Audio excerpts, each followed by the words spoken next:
Ассаламу алейкум туугандар, кандайсыңдар? Назарыңыздарда кайрадан эле Базар Жок каналы. Бүгүн 11 июль 2022 жыл мен Бишкек шаарынын батыш тарабы Чүй областы Сокулук районунда жүрөм туугандар. Сокулуктун центральный Сокулук айылында. Ушул жерден бир сатылуучу үй бар экен, ошол жөнүндө сиздерге маалымат берейин дегем. Биринчи эле баруу жолун түшүндүрөйүн туугандар. Мен турган жер Фрунзе трассасы жана Правда көчөсүнүн кесилишинде турам.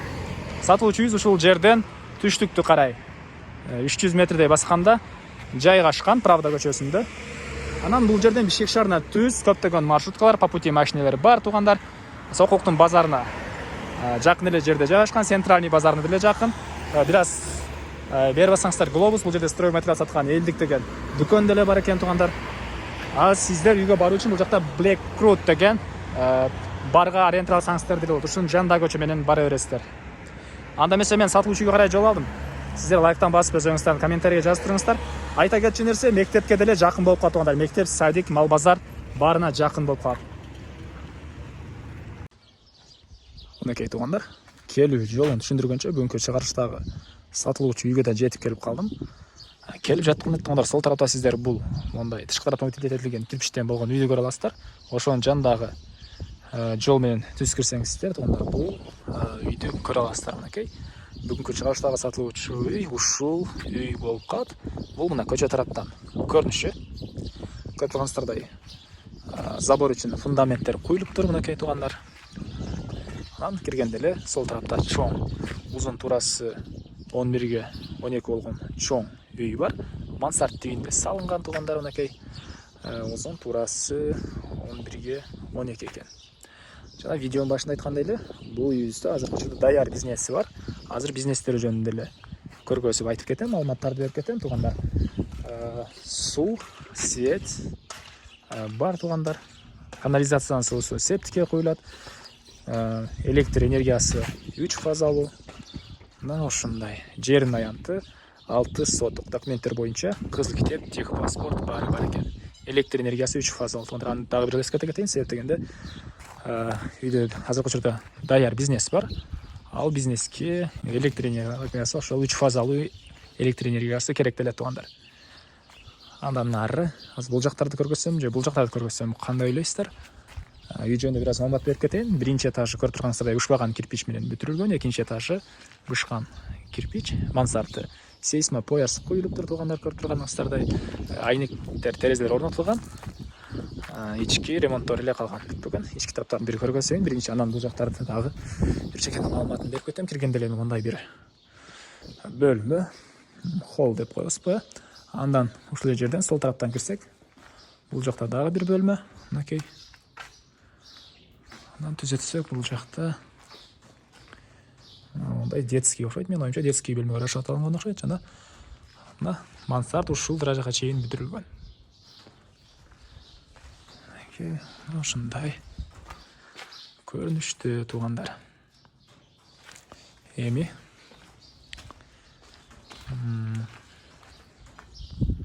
короосуна чыгайын да калган маалыматтарды берейин. Киргенде бул жакта оң тарапта узун туурасы 18ге 4 болгон времянка. Времянка эң түбүндө туалет да бар туугандар. Ал жакта эң бурчунда. Ал тарап стяжка, жана бул жакта көрүп турганыңыздардай жер жемиш экенге жерлер, жаш бактар, алма, өрүк, шабдалы түрлүү бактар бар экен, жана жер жемиш, помидор, перец, капуста эгип койгон учур экен азыркы учурда. Бул жактагы бөлмөлөрдүн ичтерин бир чекенен көргөзүп кете берейин. Бул жер пескоблок менен болуптур. Буга чейин бул жерде эле цех катары иштетишкен экен азыркы учурда. Кухнянын ролун аткарат туугандар. Пол кафель, полдар шпаклевка экен. Ушундай темир эшик орнотулган. Андан ары бул жакка өтсөк, бул жакта 2 бөлмөлүү времянка.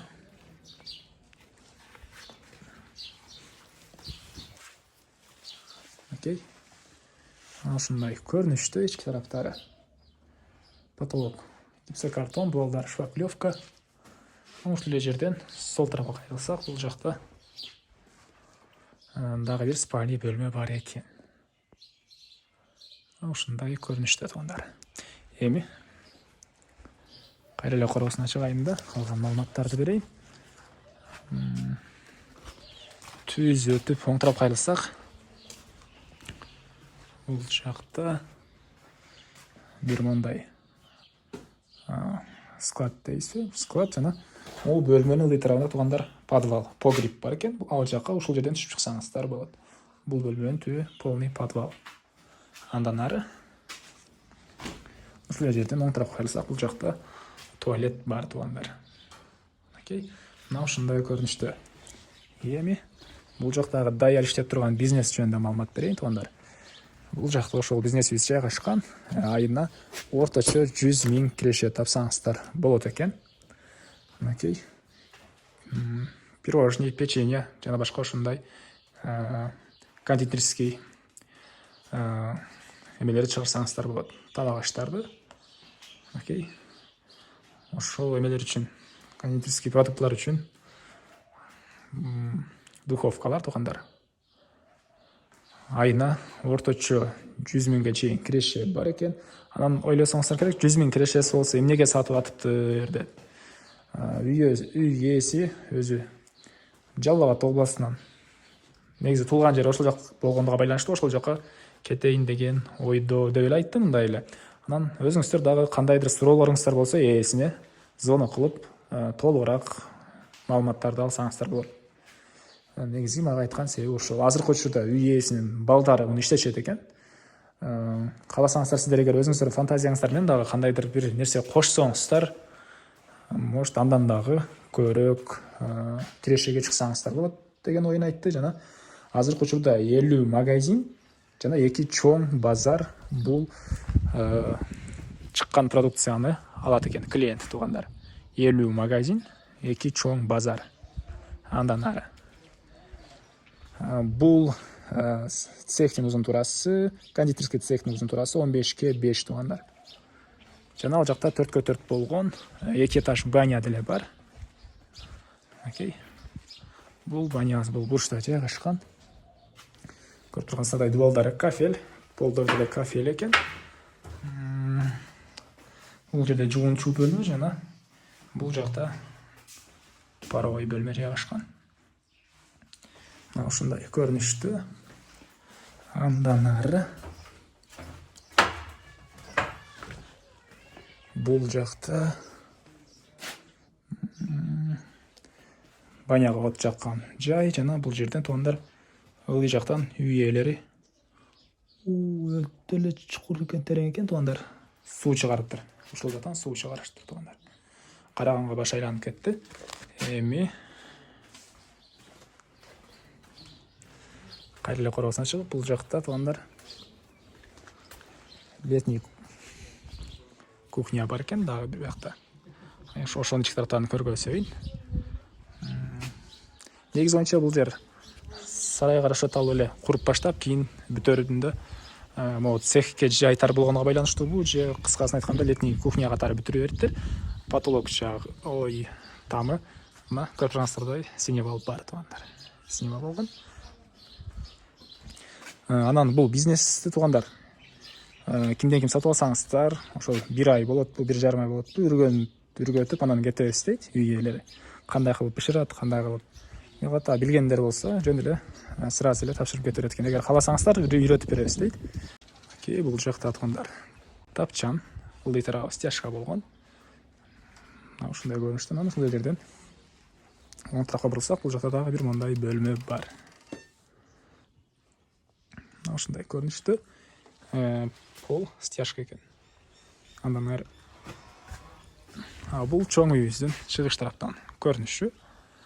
Анан банянын өйдө турган 2-чи этаж бар экен. Ал жака чыксаңыздар чоң бачок жайгашкан дейт. Азыр мен деле көрө элек болчумун, чыгып сиздерге көргөзөйүн туугандар. Бул тынакы летний кухнянын 2-чи этажы. Бул үйдүн бийиктиктен көрүнүшү туугандар. Бул жактарда деле мондай склад сыяктуу жерлер бар экен. Бисмиллахиррахманиррахим. Кыйынчылыкта жалма дайым Аллахтын издеп калабыз да. Өткөнгө кыйын жер бар экен. Титиреп караңып өттүм. Колумда камера. жакшы көрбөйм мінекей. Банянын экинчи этажында ушундай бачок бар экен туугандар. Суу кенен ылдый карап түшүп турат. Эми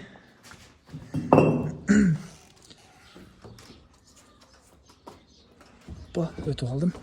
Бул ушул жердин үйдүн баасыны $75,000 деп атышат туугандар. Сүйлөшүү болот.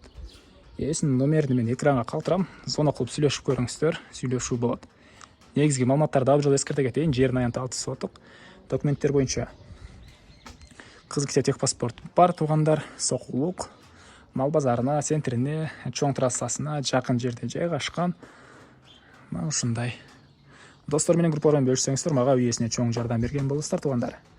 Анда эмесе мен сиздер менен коштошом. Кийинки чыгышка чейин саламатта калыңыздар.